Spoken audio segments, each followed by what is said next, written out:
Hello everyone, semi-messy bench, but I think I have enough of it clean to show off something I am really excited to put on the bench. As a bit of a disclaimer, I ordered this off of AliExpress on Black Friday.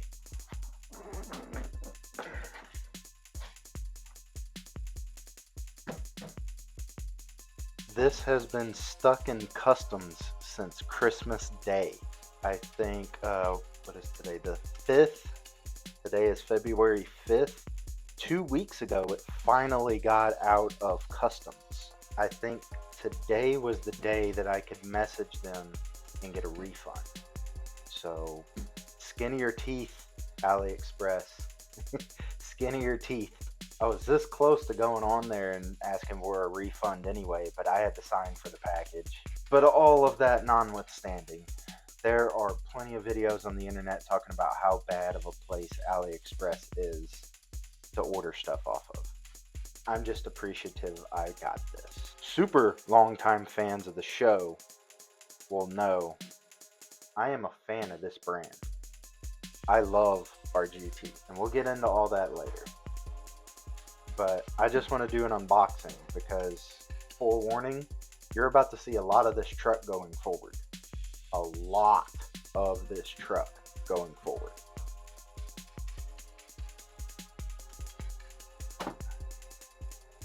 I didn't have to cut the tape. The tape was already broken when I unwrapped it. That's another strike against AliExpress. You will get your manual, which, let's go ahead and open that right now. No color manual, but it's in English. Huh, I've never read that in a manual. Do not use the product at night or in bad weather like rain or thunderstorm. It can cause erratic operation or loss of control. That's a new one on me. Basic manual stuff. Showing you what the remote does. The operation of the different channels. Oh hey, this thing's got a winch. Speaking of which, I'll probably put the box back up here in a little bit so you can see all the features. I'm doing a terrible unboxing right now. Troubleshooting, that's nice. And the thing that I've always loved about RGT manuals is they give you exploded views and part numbers of everything.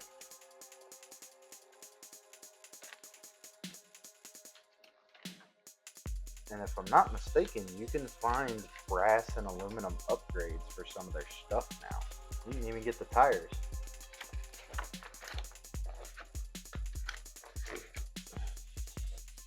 And then there's the parts in description. Oh, there's some of their upgrade parts. So you can get a aluminum servo bracket, brass weights for the axles.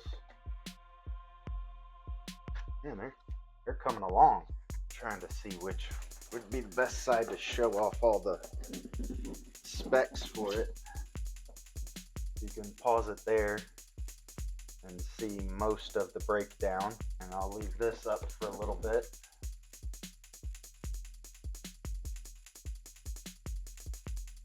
Now, this is something I wish mainstream RC manufacturers would do. There are little handles in the cardboard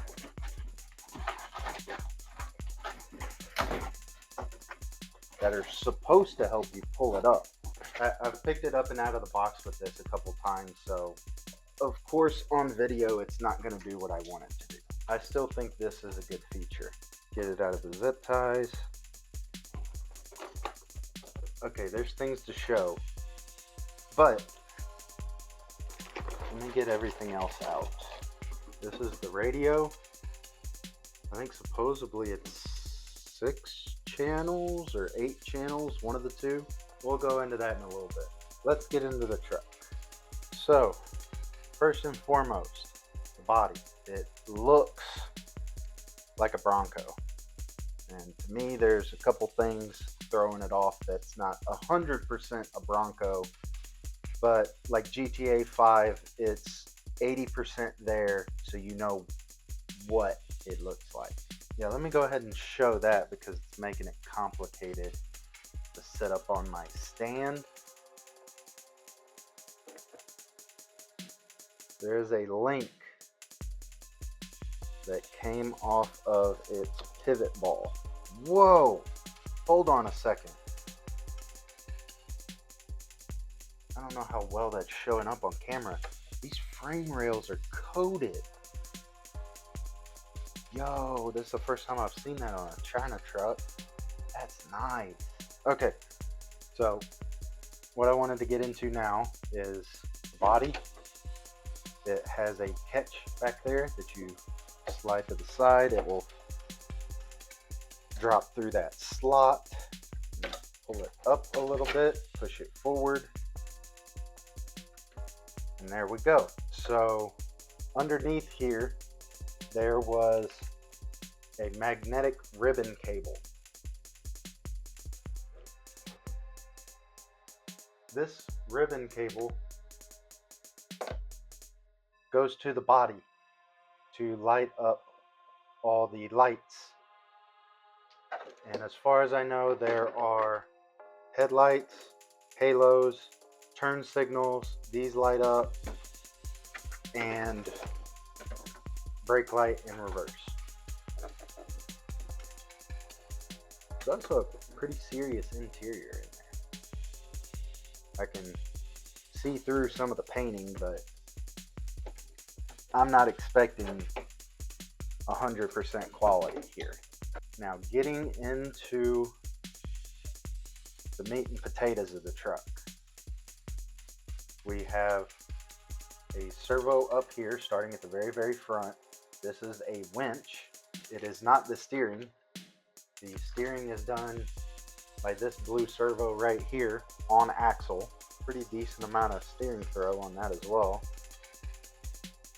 And if you wanted more, there are these little bump stops for the steering. You could take that out and grind that off and potentially get more. That's a hell of a lot of steering in my opinion. If you look at the outside writing on these tires, it looks a lot like the Red Cat tires. So if they are anything like those, which they feel like, these are going to do exceptionally well. Getting a read on that front servo, it is a 25 kg. That is a 25 tooth spline. So if I took it out, I could reuse it and stuff. Not that I would. Onto the motor. It is a 35 turn brushed stock motor. Bare bones basic. It is connected to, from what I saw in the box, it is connected to a 1060 ESC, which quite honestly is a step up from most trucks, and it comes out in a Dean's connector. Not exactly thrilled about that, but what seem to be metal bodied shocks, probably aluminum. We have metal links, front and rear, as well as this little bash plate, which I think is cute. We have metal drive shafts. Wow. Okay. Now, the thing that's new to me, I've gotten RGTs in the past, and I've really liked them because they come literally ready to run. They were the definition of RTR because they came not only with your truck, but they came with a LiPo battery, a basic wall wart charger to charge that battery, and AA's for your remote. Like, they were the standard of RTR, in my opinion. Now, I understand why companies don't do that. Kind of a shock to me seeing that RGT doesn't do that anymore. I can understand, but I really liked that benefit back in the day. that when you got this truck, you could pull it out of the box, charge the LiPo, and take off when that light turns green on that charger. Oh, one thing I forgot here is I think these wheels are bead locks. There are little Allen screws every once in a while on these face plates. So I think they might be bead locks. Actually, no, I take that back. Closer inspection of the tires shows glue on the backside. So this may just be like a face plate and not necessarily a bead lock. Now to get into some of the features of this truck, there's quite a bit to it. I've already mentioned there is this winch up front, complex transmission here, which looking at it, you can probably tell what it looks really similar to. Axial. Sorry. So this front servo is your 2-speed, I'm guessing. This servo back here is for a dig, but it's also kind of neat from what I've seen is it has a 3-position to it, where this is driving, this is freewheel, so you can have front wheel drive, full on dig. I thought that was neat. I only have one of these adapters, and it was in a truck that was in the closet. It only takes 4, and also it potentially looks like it has a connector that you can replace it with something like a LiPo. Oh, this is another neat thing I can show off real quick is the magnets on this connector. They only connect one way. The polarity of the magnets only let them connect one way. We're going to go through this live. We got our drive. We got our steer. Let's go channel 1, 2. Now this is 3. Oh, 3 and 4 is the winch. So channel 4 is out. Channel 3 is in. So let's do a little demonstration. It's gonna be very crude, but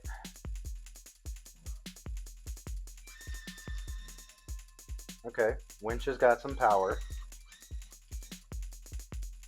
That's sick. Okay, this channel up here, channel 7 on the slider, but I believe that is for your dig. So we're gonna go all the way out is neutral, which is weird. Let's go all the way in. Ah, okay, there we go. So all the way forward towards the throttle is dig unengaged, and that's dig engaged all the way away from the throttle. And then it has the midpoint, which is a freewheel. That's super cool. And now that must be your 2-speed, and I like how it stays lit up and indicated to show that your channel is on.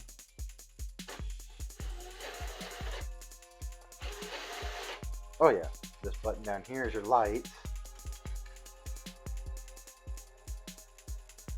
and another set of lights. Hold on. Oh man. Even with the flashers, they do the blinkers. Okay, this button down here, do not use it. Don't use this. Wait, does that say channel 10? Jesus. On a stock radio, good lord. You also got your brake lights, but what I want to see, there's no reverse light. But the headlights are selectable. That's weird. There's no reverse and the brake lights always stay on. Well, that concludes the unboxing portion of this series. As I said, you're going to see a lot of this truck. My goal with it is that since this is a truck from China, I want to take it through the gauntlet. This is now my daily. You're going to see a lot of this truck going forward. I want to run 50,000 milliamps through it and then do another video. And then I want to run another 50,000 through it and see what happens. Like, I want to run this truck, and we're going to document every step of the way. Because I've had RGTs before, calling them China trucks were kind of like a disservice. Because I'll claim it here and now that if you're in the States and you want a truck and you want this to be your first truck, I would dissuade against it. I'll go ahead and say it. This is a good second car. You have your daily, you have your Phoenix, you have your VRD, you have your 10.3, your TRX4, what have you, and you're happy with that. But you want to branch out and get something different. These aren't bad trucks. And I really do not like the fact people go out of their way to say, they're like, oh, you're going to get a China truck, it's going to disassemble itself on the trail. That's what this series is about. Could it disassemble itself on the trail? Yeah. Very good and well could. But we're going to see. It's the end of the video, and I just realized I hadn't opened this little cover on the remote. You have your trims for throttle and steering. You have your expo, and these dip switches in the manual show you that it does different things on the ESC and radio. I can go over those pages in close-up pictures. I hope everyone out there is as excited as I am to run this thing and see what it's got. So I'll leave you there for now, and I'll see you all in the next video.